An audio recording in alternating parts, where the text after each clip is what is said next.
This man is truly a genius. He needed a studio, but he didn't have much money. So he bought an old shipping container online and thought, why not convert it into a studio?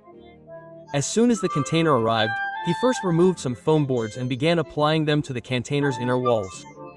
He measured and cut the boards where needed. Then, he applied glue and foam, and glued them. This ensured the boards adhered securely to the wall. The fit was perfect and the cost was minimal. This method is perfect for those with limited funds. Now it was time for the ceiling. He first filled all the cracks with long foam boards. Then, he glued 2 large boards on top and installed wooden supports to ensure a completely closed and sturdy ceiling. He applied foam glue to the small gaps at the edges and sealed them with thin boards. He also covered the container's iron door with foam boards, filling in uneven spaces with larger pieces and sealing the remaining gaps with smaller pieces. He then cleaned the inside and measured the wood to make the door frame. He cut pieces of wood, screwed them together to form a frame, and fitted a sliding door to test whether it opened or closed easily. When everything was fine, he screwed the door down completely. Next, he installed plasterboard inside the container. Once the entire interior was covered with plasterboard, the container appeared even stronger and more beautiful.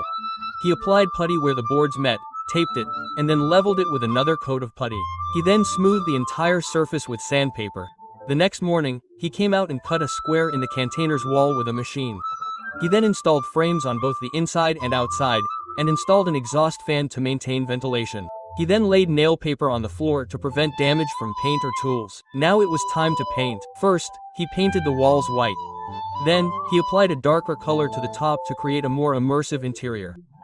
He taped where the 2 colors met, creating a neat finish. Once the paint dried, he removed the tape. He installed brackets on both sides of the walls and fitted wooden shelves to them.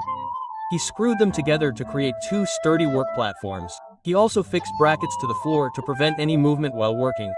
He spray painted some patterns on the wall, making the interior feel more creative. He cut a round hole outside, inserted electrical wire, and fitted a junction box. He then installed lights overhead and checked the wiring. The interior was now perfectly lit. Finally, he installed an air conditioner. The container had become a fully professional studio.